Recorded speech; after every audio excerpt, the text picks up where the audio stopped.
오늘 이 새벽에도 우리 주님의 사랑과 은혜가 우리 가운데 충만하기를 주님의 이름으로 축원합니다. 한국 교회에서 금기시되는 것 중에 하나가 바로 술입니다. 교회 다니는 사람은 술을 마시면 안 된다고 생각한다는 것이죠. 믿음이 없으니까 술을 마신다고 생각하는 거예요. 술을 마신다는 것이 죄로 여겨지는 겁니다.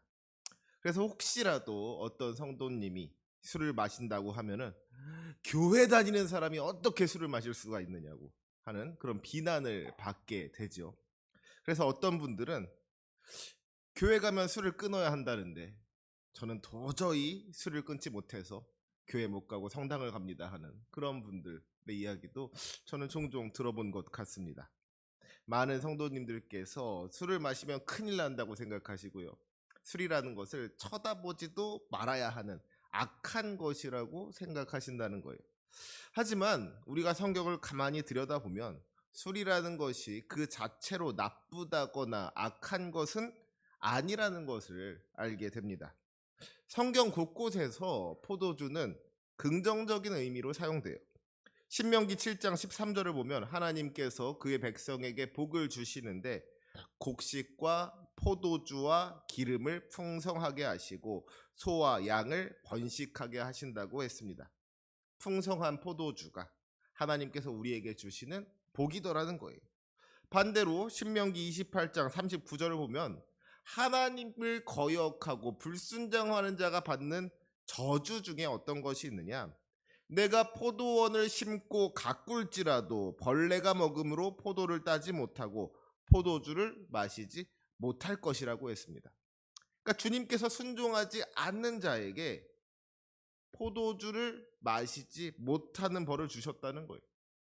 시편 104편 15절을 보면 하나님께서 사람의 마음을 기쁘게 하는 포도주를 주셨다고 했고요. 또 하나님께 제사를 드릴 때에도 포도주를 부어서 드리는 전제의 제사를 드리라고 했습니다. 포도주가 사람의 마음을 기쁘게 하는 것이 될 뿐만 아니라 우리 하나님께 드리는 거룩한 예물이 되더라는 것이죠. 여러분, 예수님께서 행하신 첫 번째 기적이 무엇이었습니까?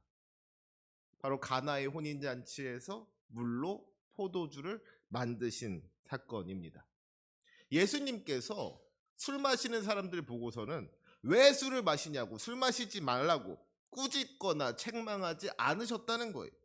오히려 술이 떨어지니까 그 잔치의 기쁨이 끊어지지 않도록 물로 포도주를 만들어 주셨다는 것이죠. 그것도 원래 마시던 것보다 더 좋은 포도주를 만들어 주셨다는 겁니다. 그런가 하면 예수님의 마지막 만찬은 어떻습니까? 예수님께서 제자들에게 포도주를 나누어 주시면서 이렇게 말씀하세요. 이 잔은 내 피로 세운 새 언약이니 이것을 행하여 마실 때마다 나를 기념하여라. 우리가 포도주를 마실 때마다 예수님의 피와 그 위대한 사랑에 대해서 기억해야 한다는 것이죠. 포도주가 예수님께서 우리를 위하여 흘리신 그 귀한 보혈의 상징이 된다는 겁니다. 이처럼 술은 원래 하나님께서 우리에게 주신 은혜의 선물인 거예요. 술 자체가 나쁜 것이 아니라는 것이죠. 그런데 문제는 우리가 하나님께서 우리에게 주신 이 술이라는 선물을 잘못 사용하니까, 우리가 그것을 올바로 사용하지 못하고 우리 마음대로 잘못 사용하니까 그게 문제가 된다는 겁니다. 사실 이 세상 모든 것들이 다 마찬가지죠. 이 세상 그 무엇도 그 자체를 좋다거나 나쁘다고 할 수 있는 것은 별로 없습니다. 중요한 것은 그 물질 자체가 아니라 그것을 누가 어떻게 사용하느냐에 달려 있는 것이죠. 똑같은 칼이 요리사의 손에서는 맛있는 음식을 만드는 도구가 되지만 범죄자의 손에서는 사람을 해치는 도구가 되는 거예요. 요즘 사회적으로 문제가 되는 마약도 그렇죠. 마취제나 진통제 같은 것들이 의사의 손에서는 환자들의 고통을 덜어주고 생명을 살리는 일에 쓰이는 것이지만 그것이 길거리에서 육체적인 쾌락을 위하여서 남용될 때에는 사람들의 인생을 망가뜨리고 생명을 앗아가는 끔찍한 마약이 되는 겁니다. 술도 마찬가지라는 거예요. 술이 문제인 것이 아니라 사람이 문제인 것이죠. 사람들이 술을 잘못 사용하니까 그것이 문제가 된다는 거예요. 그러면 하나님의 선물인 술을 올바로 사용하는 방법은 무엇이겠습니까? 오늘 우리가 오늘의 말씀을 통하여서 그러한 지혜를 얻을 수 있기를 소망합니다. 잠언 31편은 르무엘 왕의 어머니가 르무엘 왕을 훈계한 말씀이에요. 1절 말씀에 보면 르무엘 왕이 말씀한 바 곧 그의 어머니가 그를 훈계한 잠언이라 하고 기록하고 있죠. 그러니까 르무엘 왕이 우리 어머니가 나를 이렇게 가르쳐 주셨습니다 하고 이야기한 것을 받아 적은 것이 이 잠언 31장의 말씀인 겁니다. 여기에는 르무엘 왕이 지혜롭고도 현명한 왕이 되기를 기대하는 어머니의 마음이 담겨져 있는 것이죠. 특별히 오늘 본문에는 여러 가지 당부의 말씀 가운데에서도 술에 대한 경고가 많은 비중을 가지고 등장하고 있습니다. 오늘 본문 4절 말씀 같이 한번 보실까요? 4절 말씀 르무엘아 포도주를 마시는 것이 왕들에게 마땅하지 아니하고 왕들에게 마땅하지 아니하며 독주를 찾는 것이 주권자들에게 마땅하지 않도다. 포도주를 마시는 것이 왕들에게 마땅하지 않다는 거예요. 독주를 찾는 것이 주권자에게 마땅하지 않다는 겁니다. 왕이라면 주권자라면 마땅히 술을 멀리해야 한다는 것이죠. 왜 그렇습니까? 그 이유가 이어지는 5절 말씀에 등장합니다. 5절도 같이 읽어볼까요? 시작. 술을 마시다가 법을 잊어버리고 모든 곤고한 자들의 송사를 굽게 할까 두려우니라. 왕이 술을 마시다가 법을 잊어버리고 억울한 사람들, 공고한 사람들의 그 재판을 잘못 처리하게 될까봐 두렵다는 거예요. 옛날에 고대 사회에서 왕은 그 나라를 다스리는 사람, 그 나라를 지배하는 사람일 뿐만 아니라 그 나라의 최고 재판관이었습니다. 왕의 판단 하나하나에 사람의 생사가 갈리고 한 집안의 운명이 뒤바뀌는 거예요. 왕의 가장 중요한 임무는 공의를 세우고 정의를 행하여서 백성들을 다스리고 돌보는 것이었습니다. 그런데 만약에 왕이 술에 취해서 판단력이 흐려진다면 어떻게 되겠습니까? 법을 잊어버리고 자기 마음에 따라서 자기 기분에 따라서 판결을 내린다면 어떻게 되겠어요? 잘못된 판결로 인해서 억울한 피해자가 발생할 수 있는 것이죠. 죄 없는 사람이 벌을 받고 또 죄 있는 사람이 풀려나는 그런 일이 생길 수가 있는 겁니다. 여러분, 술을 마신다는 것, 술을 마시는 이유가 어디에 있어요? 술을 마시면 기분이 좋아지기 때문에 그런 거잖아요. 자기 기분 좋아지려고 술을 먹는다는 거예요. 이것은 지극히 개인적인 일이고 사적인 일인 것이죠. 그런데 왕이 그렇게 사적인 즐거움을 누리려고 하다가 왕으로서 해야만 할 공적인 일을 그르치게 된다면 그것은 잘못인 겁니다. 왕이 술을 마시는 것이 백성들에게 피해를 줄 수 있기 때문에 술을 마시지 말아야 된다는 거예요. 그러니까 여러분, 결국 왕이 술을 먹지 말아야 하는 이유가 뭐예요? 술이 나쁜 것이기 때문입니까? 술을 먹는 것이 죄이기 때문이에요? 그게 아니라 술을 먹으면 술 때문에 해야 할 일을 제대로 하지 못할 수가 있기 때문인 겁니다. 수술을 앞둔 의사가 술을 먹으면 수술을 제대로 할 수가 있겠습니까? 운전을 해야 되는 사람이 술을 먹으면 운전할 수가 있겠어요? 그게 아니잖아요. 마찬가지로 나라를 이끌어야 하고 백성들을 다스려야 하는 왕에게는 술이 어울리지 않는다는 겁니다. 술 취하면 아무래도 실수할 수 있으니까, 올바른 판단을 내리지 못할 수 있으니까 왕이라면 냉철한 판단력을 가지고 지혜롭게 백성들을 다스려야 하는 것이지 술에 취해서 정신을 놓아서는 안 된다는 것이죠. 그래서 르무엘 왕의 어머니는 왕에게는 술이 마땅하지 않다고 가르친 거예요. 그러면서 덧붙이는 말이 무엇입니까? 우리 6절과 7절 말씀도 같이 한번 읽어보겠습니다. 6절 7절 이어서 읽습니다. 시작. 독주는 죽게 된 자에게 포도주는 마음에 근심하는 자에게 줄지어다. 그는 마시고 자기의 빈궁한 것을 잊어버리겠고 다시 자기의 고통을 기억하지 아니하리라. 아멘. 앞에서 왕에게는 술이 마땅하지 않다고 했죠. 그러면 술은 어떤 사람에게 필요한 것이냐? 독주는 죽게 된 자에게, 포도주는 마음에 근심하는 자에게 주라고 했어요. 정말 너무나도 힘든 현실 속에서 좌절하고 절망하는 사람들, 마음의 근심과 슬픔으로 인하여서 잠 못 이루는 사람들, 고통 중에서 신음하며 죽어가는 사람들에게 있어서 이 술이라는 것이 잠시나마 현실을 잊게 해주는 마취제와 같은 역할을 할 수가 있더라는 것이죠. 물론 그것이 근본적인 해결책이 되지는 못하겠지만 잠시나마 위로를 주고 위안을 줄 수 있더라는 거예요. 잠깐의 기쁨을 줄 수가 있더라는 겁니다. 그러니까 오늘날 말하자면 오늘 본문에서 이 왕과 백성의 관계는 의사와 환자의 관계와 같은 거예요.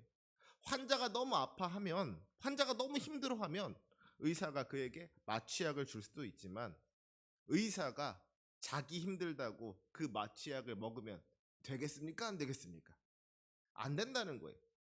의사가 나도 힘들다고, 나도 아프다고 자기가 마취약을 먹는다면 환자를 바로 볼 수가 없더라는 것이죠. 의사가 의사로서의 사명을 감당하려면 좀 힘들더라도, 지치더라도 정신 똑바로 차리고 환자를 봐야 하는 겁니다. 왕도 마찬가지인 거예요. 백성들은 힘들고 지칠 때 가끔씩 술을 의지할 수도 있는 것이죠. 술 기운을 빌려서 힘든 현실로부터 잠깐 도망칠 수도 있더라는 거예요. 그런데 그 백성을 다스리는 왕이 나도 힘들다고, 나도 지친다고 술을 의지하면 되겠습니까?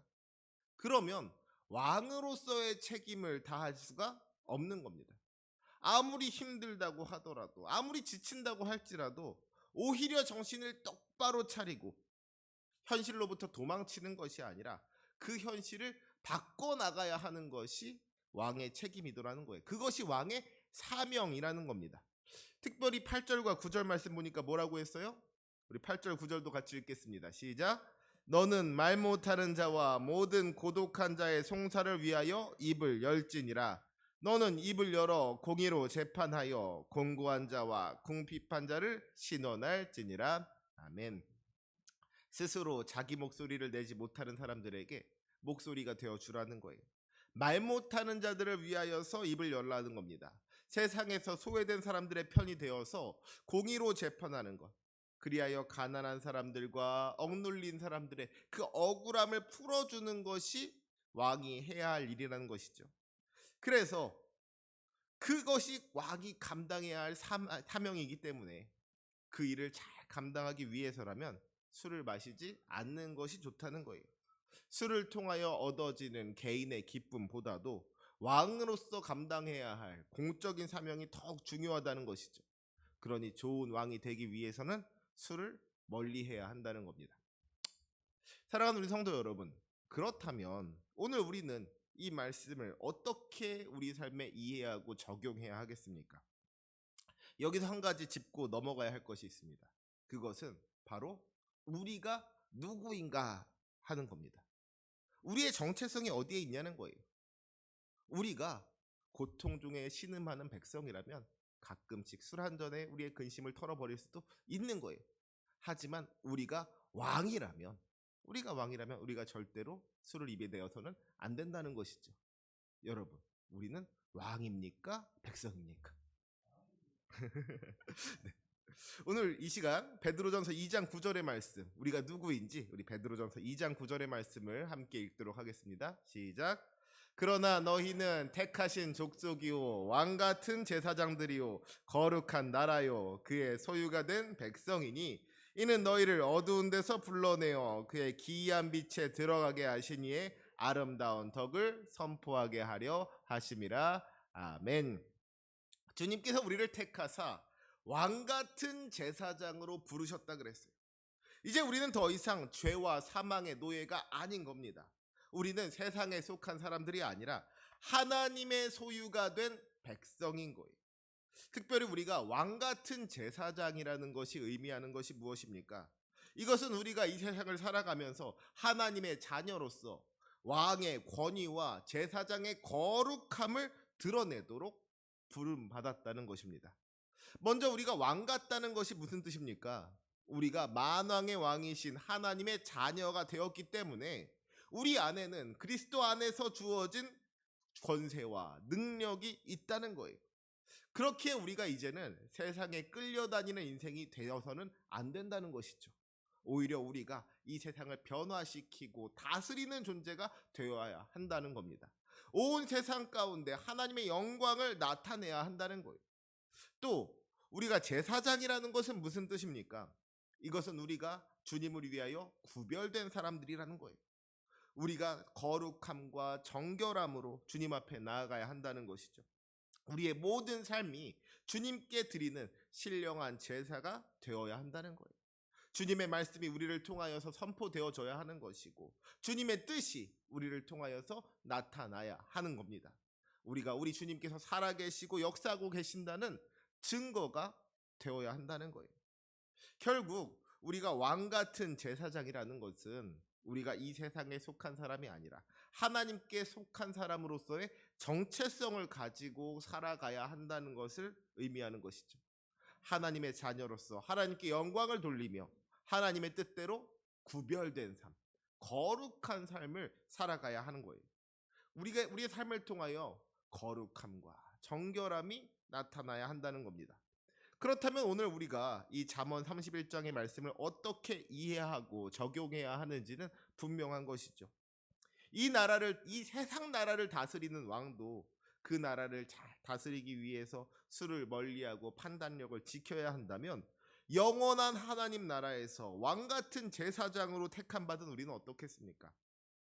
이 세상 나라를 다스리는 왕보다도 더 높은 기준을 가지고 살아가야 하는 거예요. 술 마시지 않는 것으로 만족하는 것이 아니라 술뿐만 아니라 세상의 모든 유혹들로부터 우리의 판단력을 흐릴 수 있는 그 모든 것들로부터 우리의 마음과 생각을 지켜야만 하는 겁니다. 고작 술 하나 먹지 않는 것으로 만족하는 것이 아니라 나는 술 먹지 않아 하고서 그것으로 자기가 마치 뭐 대단한 것 하는 것처럼 만족하는 것이 아니라 세상의 모든 유혹들, 우리의 마음을 흔들게 하는 것들, 그 모든 것들로부터 우리가 자유할 수 있어야 한다는 것이죠. 혹시라도 우리의 삶 가운데에서 하나님의 영광을 가리는 나쁜 습관이 있지는 않은지를 살펴서 그 모든 것들을 다 끊어낼 수 있어야 한다는 거예요. 그래서 우리 주님께서 기뻐하시는 정결함과 거룩함으로 나아가야 한다는 겁니다. 왕이 술을 마신다는 것이 백성들에게 해를 끼칠 수가 있듯이 하나님 나라의 왕 같은 제사장인 우리가 술에 취하거나 혹은 세상의 다른 유혹에 흔들린다면 그것이 얼마나 악한 영향력을 끼칠 수가 있는지 모릅니다. 우리의 그 연약한 모습을 보고서 세상 사람들이 무슨 생각을 하겠어요? 교회 다니는 사람도 별거 없다고, 하나님을 믿는다면서 우리랑 다를 것이 무엇이 있느냐고 그렇게 생각하지 않겠습니까? 그러면 그것이 결국에는 우리 하나님의 영광을 가리는 일이 된다는 것이죠. 우리가 행한 작은 실수들이 복음 전파를 가로막는 걸림돌이 될 수가 있더라는 거예요. 그렇기 때문에 우리는 항상 우리의 모습을 돌아봐야 하는 겁니다. 우리가 혹시라도 사명에 합당한 모습을 가지지 못한 적이 있지는 않는지, 우리가 혹시라도 마땅하지 못한 일을 행하고 있지는 않은지, 그리하여 하나님의 영광을 가리고 있지는 않은 것인지 항상 살펴봐야 한다는 것이죠. 그리하여 온전히 하나님께 영광이 되는 삶을 살아가는 저와 여러분이 되어야 할 줄로 믿습니다. 또 한 가지 있다면 우리가 다른 사람들을 함부로 비판하거나 정죄하지 말아야 한다는 거예요. 어떤 사람이 참 힘든 일이 있어서 그 시름을 달래려고 술 한잔 하는 걸 가지고 우리가 어떻게 술을 마실 수가 있느냐고, 술 마시는 것은 죄라고 그렇게 비난하거나 정죄할 일은 아니라는 것이죠. 다만 우리가 해야 할 일이 있다면 결국 이 술이라는 것이 잠깐 슬픔과 고통을 잊어버리게 하는 아주 일시적인 미봉책에 불과한다는 것을 그에게 깨우쳐주면서 술로 잠깐 기쁨을 얻는 것이 아니라 영원한 기쁨을 주시는 우리 하나님께로 그를 인도할 수 있는 것, 술에 취하는 것이 아니라 성령에 취하도록 그들을 인도하는 것이 우리의 사명이라는 것을 기억하면서 비판과 정죄보다 그를 향한 사랑으로 다가가는 것이 우리에게 있어야 할 줄로 믿습니다. 사랑하는 우리 성도 여러분, 주님께서 우리를 택하시고 구원하셨습니다. 우리는 이제 세상에 속한 것이 아니라 하나님께 속한 사람들인 거예요. 주님께서 우리를 왕 같은 제사장으로 세우셨기 때문에 우리에게는 스스로를 지켜야 할 거룩한 책임이 있는 줄로 믿습니다. 육체의 정욕을 따라 살아가는 것이 아니라, 잠깐의 기쁨을 쫓아서 살아가는 것이 아니라, 하나님의 영광을 위하여서 거룩함과 정결함으로 살아가는 것이 우리에게 주어진 사명이라는 것이죠. 단순히 술을 먹는다고 해서 나쁜 것이 아니고, 술을 먹지 않는다고 해서 좋은 것이 아닙니다. 너희가 먹든지 마시든지 무엇을 하든지 다 하나님의 영광을 위하여 하라. 술은 하나님께서 우리에게 주신 선물이지만 그 선물을 잘못 사용할 때에는 오히려 하나님의 영광을 가리게 되는 것이죠. 이것이 꼭 술에만 해당하는 이야기는 아닐 겁니다. 주님께서 우리에게 주신 물질도, 주님께서 우리에게 주신 재능도 다 우리에게 주신 선물이지만, 우리가 가진 건강과 우리가 가진 열정과 심지어는 우리가 하나님을 향한 섬김조차도, 그것이 그 자체로는 너무나도 좋은 것이지만 우리가 그것을 잘못 사용한다면, 혹시라도 그것 때문에 교만하여진다거나 그것이 다른 사람을 비판하고 정죄하는 도구가 된다면 그것이 하나님의 영광을 가리는 것이 될 수 있다는 것을 우리가 늘 기억해야 할 줄로 믿습니다. 바라기는 우리가 하나님의 영광을 위하여서 살아갈 수 있기를 소망합니다. 우리의 모든 삶을 통하여서 하나님의 뜻이 이루어지기를 원합니다. 그리하여 왕같은 제사장으로서의 사명을 충실하게 감당할 수 있는 저와 여러분이 되시기를 주님의 이름으로 축원합니다. 아멘. 기도하시겠습니다.